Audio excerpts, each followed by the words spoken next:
Thank you for joining me. Today I want to talk a little bit about Aristotle and Aquinas as interpreted in their political philosophies through the eyes of the well-known contemporary political philosopher Robert George. Robert George is especially well known as a conservative on culture wars issues, but he's also an important theorist in interpreting the tradition and especially in understanding the tradition, the political philosophy tradition's application to contemporary social issues in the American context. I want to say a couple of background things about George, and then I want to talk a little bit about Aristotle's and Aquinas's views and George's interpretation of them, which is a well-known interpretation.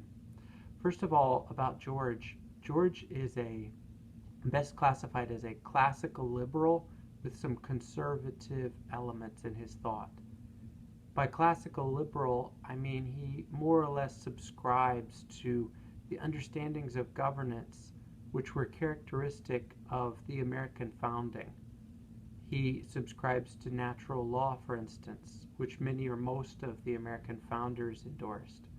He also subscribes to limited government as an ideal, which of course is also something that the American founders by and large endorsed as well. Certainly it's a Jeffersonian ideal. George is not, however, a contemporary liberal. He does not see an expanded role of government or a government that is abstracted from issues of public morality as being ideals. Instead, he thinks that government ought to play an active role in shaping public morality, but he thinks also at the same time that government ought to be limited in other ways that contemporary progressives would disagree with him on. So there's a bit of an interesting twist to his thought there when you think of him as a classical liberal with a conservative streak when it comes to social issues. Now let's talk a little bit about George's well-known book, Making Men Moral, and also his interpretation of Aristotle and Aquinas. For starters, Aristotle's views on the nature and role of governance in shaping a political superstructure for the polis are well known in the tradition. In fact, there's perhaps no one who has done more to influence the tradition than Aristotle when it comes to issues of what ought the government's role to be in shaping public morality. Aristotle famously was an elitist who believed that ordinary folks, those outside of the aristocratic classes, were not ever really capable of governing themselves.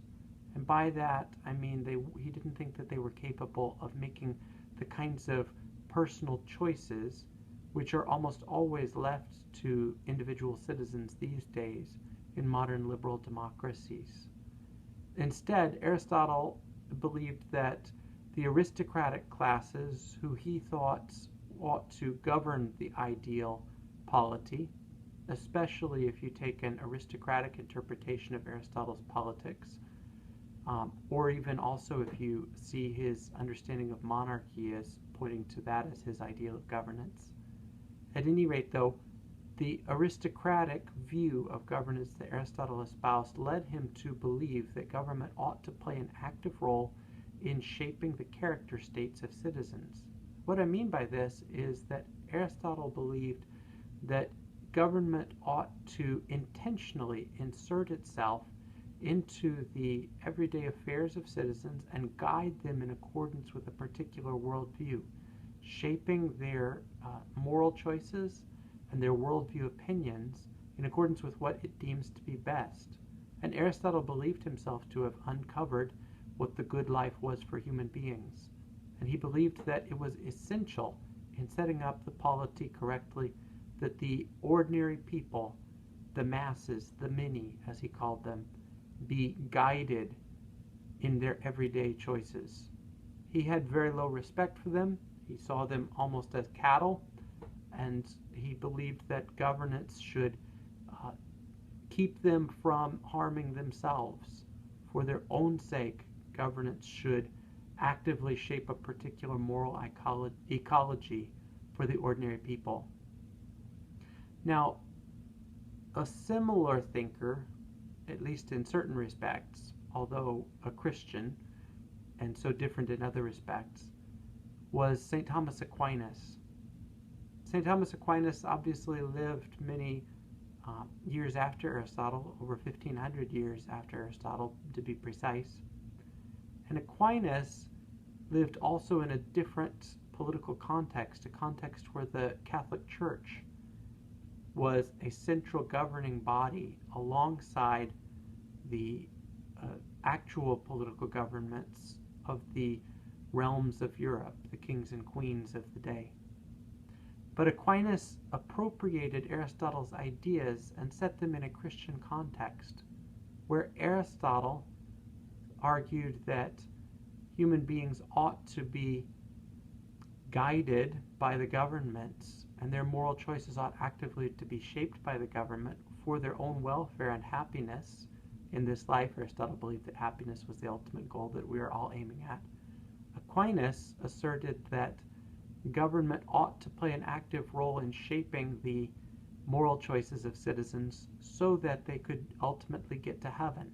That seems to be the goal that Aquinas sees government as aiming at, trying to actively shape the lives and character states of the citizens so that ultimately the citizens can reach their end, as he sees it, that is, their heavenly beatitude in the afterlife.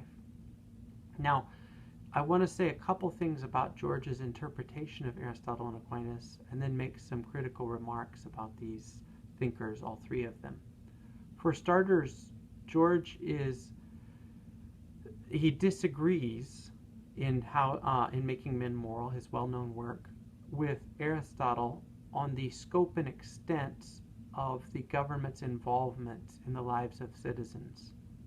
George is relatively skeptical about the ability of government to make people make good choices. Much more promising, he thinks, is government that provides certain outer boundaries so that people just don't make really bad choices.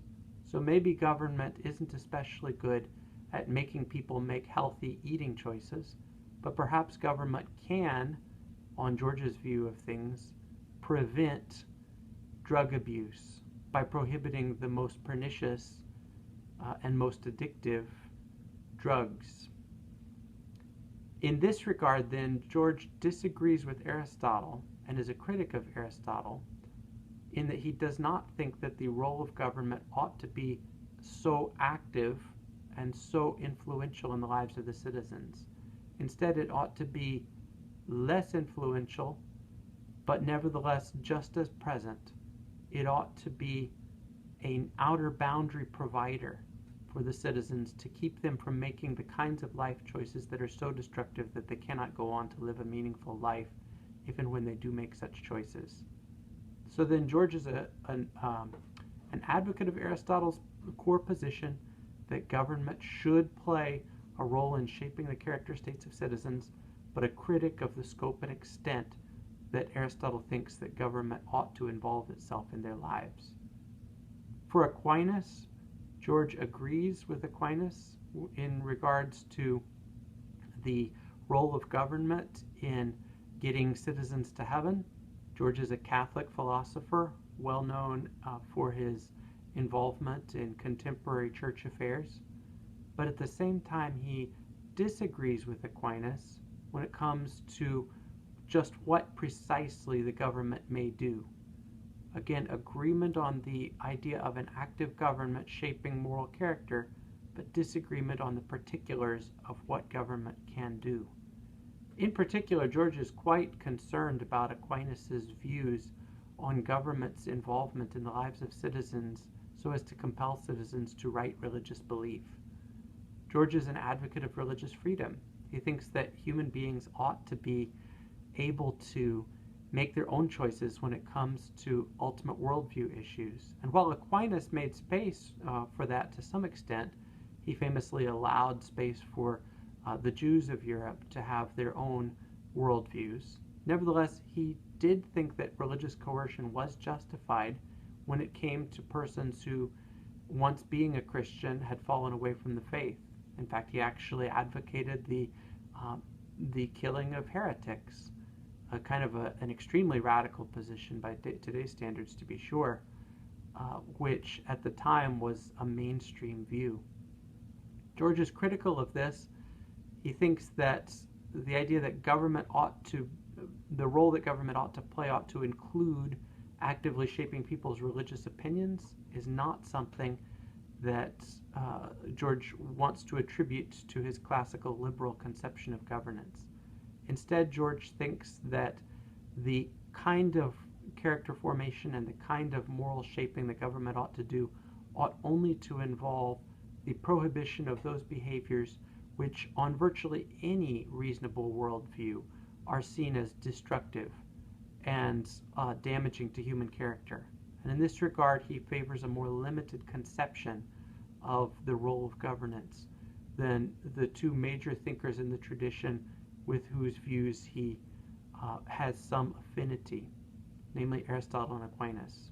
So to sum up then, George thinks that Aristotle and Aquinas get right the idea that government ought to play an active role in the lives of citizens and to shape their worldviews, at least in some capacity, and to make their characters better. He nevertheless disagrees with them in that he thinks that the role of governance ought to be more limited than they do, namely in that it ought only to prohibit those behaviors which on almost any reasonable worldview are seen as destructive.